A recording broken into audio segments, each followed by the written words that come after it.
தேவனுடைய பரிசுத்த நாமங்களுக்கு துதிகான மகிமை உண்டாவதாக.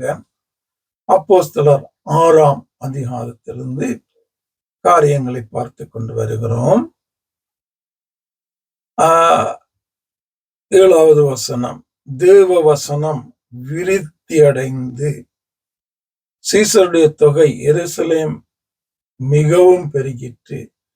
ஆசாரியர்களில் அநேகரும் விசுவாசத்துக்கு கீழ்ப்படிந்தார்கள். சீசர்களுடைய தொகை, ரட்சிக்கப்படுகிற ஜனங்களுடைய தொகை, ரட்சிக்கப்பட்டவர்கள் எல்லாரையும் அவர்கள் சீசர்கள் என்று சொன்னாங்க. அப்ப இந்த சீசர்களுடைய தொகை அநேகம் விருத்தி அடைந்தது, அநேகமாயிற்று. காரணம் என்ன?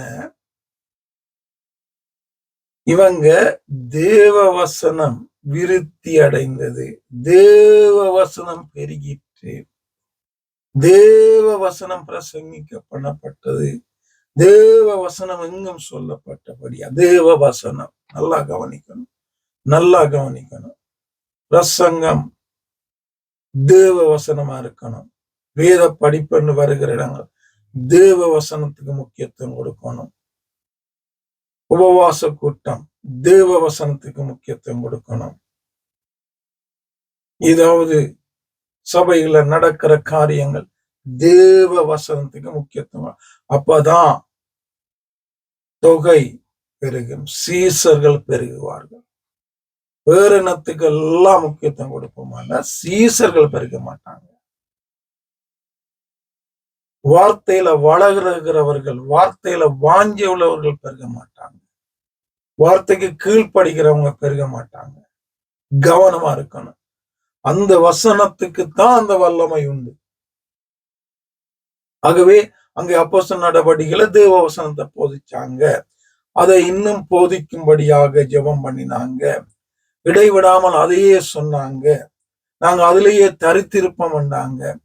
தேவ வசனம், தேவ வசனம், தேவ வசனம், ஜீவ வார்த்தை, தேவனுடைய வார்த்தை என்று அடிக்கடி வருகிறத நாங்க இங்க பார்க்கிறோம்.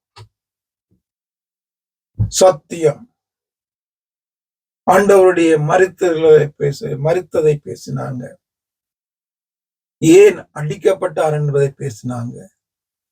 ஏன் உயிர்த்தெழுந்தார் என்பதை பேசினாங்க. தேவ வசனம், சத்தியம், இதால தொகை அதிகமாயிற்று, பெருகிற்று என்பதை நாங்க இங்க பார்க்கிறோம். எங்களுடைய பிரசங்கங்கள் திருப்பி திருப்பி திருப்பி சொல்றேன்னா, எங்களுடைய பிரசங்கங்கள், எங்களுடைய வேத படிப்புகள், எங்களுடைய ஜெப கூட்டங்கள் எதற்கு முக்கியத்துவம் கொடுத்து எப்படியாக நாங்க செய்தோம்? ஜீவ வார்த்தை வருகிறதா? ஜீவ வார்த்தைக்கு முதலிடம் இருக்கிறதா? சத்தியம் சத்தியமாக சொல்லப்படுகிறதா? சத்தியம் ஜனங்களுக்குள்ள போகிறதா? சத்தியத்தின்படி ஜனங்களை கிரிய செய்ய வைக்கத்தக்கதாக எங்களுடைய ஊழியங்கள் இருக்கிறதா? இத கவனிக்கணும். இதுக்கு முக்கியத்துவம் கொடுக்கணும். இதன்படிதான் காரியங்களை செய்யணும். செய்தாங்க. இயேசு சுயமா பேசல, ஆவியானவர் சுயமா பேசல, அப்போஸ்தலர்கள் சுயமா பேசல, சொந்தத்துல பேசல, பவுல் சுயமா சொந்த ஞானத்துல பேசல. சத்தியம் சத்தியம் சத்தியம் சத்தியம், ஜீவ வார்த்தை. இதுதான் அவங்களுடைய பேச்சுக்களா, பிரசங்கங்களா, ஊழியங்களா எல்லாவற்றிலும் இருந்தது. நீங்கள் என்ன செய்யணும்?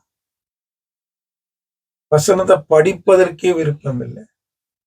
சத்தியத்தை சத்தியமா பேசினாங்க போறதுக்கு விருப்பம் இல்லை. அதை கேட்கறதுக்கு விருப்பம் இல்லை. அதுல உணர்வடைய விருப்பம் இல்லை. அதன்படி வாழ விருப்பம் இல்லை. எங்களை விட்டு கொடுக்க விருப்பம் இல்லை. எப்படி போறோம் பரலோகத்துக்கு? எப்படி போறோம் நித்தியத்துக்கு?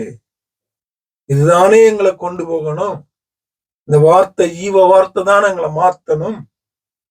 இந்த வார்த்தை தானே எங்களுக்குள்ள கிரிய செய்யணும், எங்களை கழுவணும், எங்களை சுத்தமாக்கணும், பரிசுத்தமாக்கணும், தேவ சித்தம் செய்ய வைக்கணும்.